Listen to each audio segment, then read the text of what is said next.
Yo, what's up, Lin Squad? Kembali lagi di channel Rudy WFA. Di video Draw Story kali ini, aku akan bercerita tentang urban legend dari negara Sakura Jepang yang sudah cukup populer nih. Tapi sebelumnya, buat kalian yang belum subscribe di channel ini, kalian bisa langsung klik tombol subscribe-nya sekarang juga, supaya kalian selalu mendapatkan notifikasi setiap kali aku mengupload video-video baru.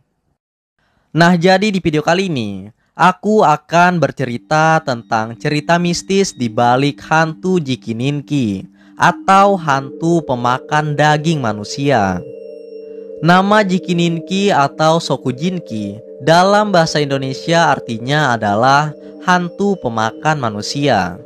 Jikininki diceritakan memiliki penampilan menyerupai manusia, namun dengan kulit yang berwarna pucat serta kepala yang tidak ditumbuhi rambut, serta memiliki gigi dan cakar yang sangat tajam. Mereka biasanya menampakkan diri di tempat-tempat yang penuh dengan timbunan mayat, misalnya seperti tanah kuburan, kuil yang sedang menggelar ritual pemakaman, hingga medan pertempuran. Namun pada saat malam hari telah tiba, mereka akan berkeliaran untuk mencari serta memakan mayat manusia. Jikininki dipercaya bisa membuat manusia takut hanya dengan melihat tatapannya saja. Namun secara umum Jikininki enggan menyerang manusia dan lebih suka mengonsumsi orang yang sudah mati atau dalam bentuk mayat.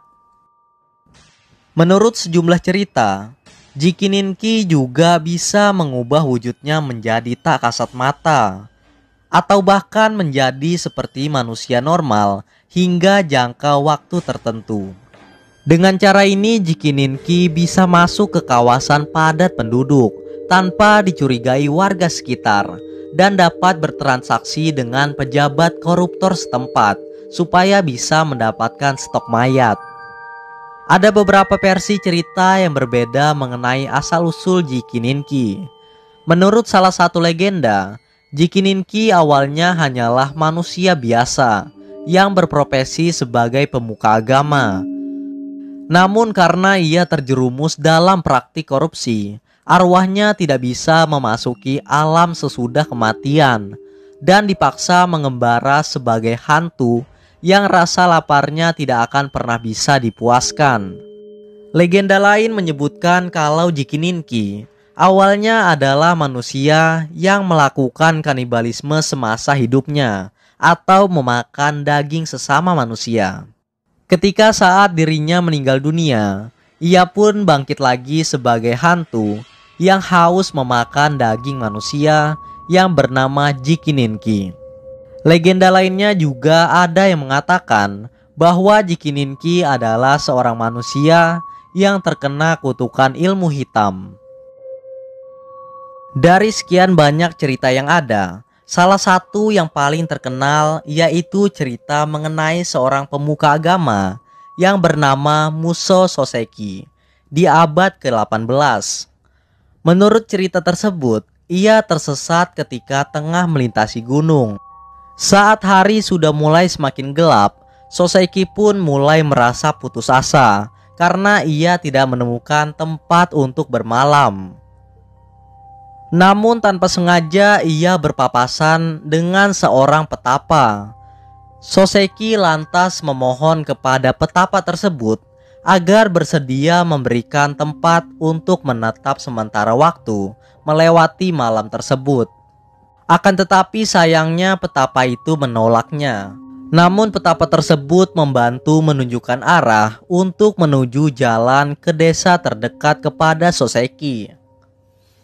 Merasa tidak punya pilihan lain, Soseki pun nekat melakukan perjalanan menembus hutan di kegelapan malam yang sangat menakutkan. Terlebih lagi ia hanya seorang diri tanpa ada siapapun yang menemaninya. Di sepanjang perjalanan, Soseki hanya mendengar suara-suara jangkrik dan hewan-hewan kecil lainnya. Setibanya di desa tersebut, Soseki langsung disambut hangat oleh para warga setempat. Namun saat bertemu dengan anak dari kepala desa, Soseki menerima kabar kalau warga desa akan segera pergi meninggalkan desa tersebut untuk sementara waktu pada malam itu. Anak kepala desa tersebut beralasan mereka terpaksa melakukan itu karena ayahnya baru saja meninggal dunia dan sudah menjadi tradisi desa tersebut. Kalau ada salah satu penduduk desa yang meninggal, maka penduduk lainnya harus pergi meninggalkan desa pada malam hari jika tidak ingin menerima nasib buruk. Namun karena Soseki bukanlah warga asli desa tersebut, ia diperbolehkan tetap bermalam di sana, serta ia juga tidak perlu ikut mengungsi bersama warga yang lain. Soseki yang tinggal sendirian pun menawarkan dirinya untuk melakukan ritual pemakaman atas jenazah kepala desa tersebut. Saat warga desa sudah pergi semuanya, tinggallah Soseki seorang diri yang tengah melakukan persiapan untuk ritual pemakaman kepala desa. Tak berapa lama kemudian, peristiwa-peristiwa aneh pun mulai terjadi secara misterius. Pintu kuil yang awalnya tertutup rapat secara tiba-tiba terbuka sendiri. Dan dari balik pintu, muncul sosok menyerupai manusia yang berkulit pucat, merangkak ke arah mayat kepala desa. Soseki mencoba bersikap tenang, namun saat makhluk tersebut menatapnya, Soseki merasakan kalau ia tidak bisa bergerak maupun berbicara. Makhluk tadi kemudian memakan mayat kepala desa di hadapan Soseki. Beberapa menit kemudian setelah memakan kepala desa itu, ia pergi ke arah hutan sambil membawa persembahan yang tadinya ditempatkan di atas mayat tersebut. Saat makhluk tadi sudah pergi, barulah Soseki bisa menggerakkan kembali tubuhnya. Soseki kemudian berlari ke arah hutan untuk melihat makhluk tadi. Namun makhluk mengerikan tersebut sudah menghilang secara misterius dalam kegelapan malam. Keesokan harinya warga desa beramai-ramai kembali ke desanya. Soseki kemudian menceritakan peristiwa yang ia alami tadi malam. Namun bukannya terkejut atau ketakutan, putra sang kepala desa hanya mengangguk kecil, seolah-olah peristiwa yang terjadi tadi malam sudah biasa terjadi. Soseki juga bercerita kalau ia sempat berpapasan dengan seorang petapa di tengah hutan. Namun kali ini sang anak kepala desa beserta warga lainnya menunjukkan reaksi bingung dan ketakutan. Menurut pengakuan mereka, tidak pernah ada pendeta yang bertapa di sekitar desa mereka. Karena merasa penasaran, Soseki pun kemudian mengucapkan terima kasih kepada warga desa atas keramah tamahan mereka. Dan kemudian Soseki pergi meninggalkan desa itu menuju ke pondok yang ditempati oleh sang petapa yang pernah ia temui beberapa hari yang lalu di hutan tersebut untuk memastikan apakah itu benar-benar dia. Saat Soseki tiba di pondok tersebut, ia mendengar suara misterius dari dalam pondok yang gelap itu. Suara tersebut membuat Soseki penasaran untuk masuk ke dalam pondok yang gelap itu. Ketika Soseki benar-benar masuk ke dalam pondok, alangkah terkejutnya Soseki karena ia menemukan timbunan persembahan yang dibawa pergi oleh makhluk misterius semalam. Sontak Soseki pun kemudian bergegas untuk pergi dari dalam pondok tersebut. Sebelum kemudian suara tadi memintanya agar berhenti.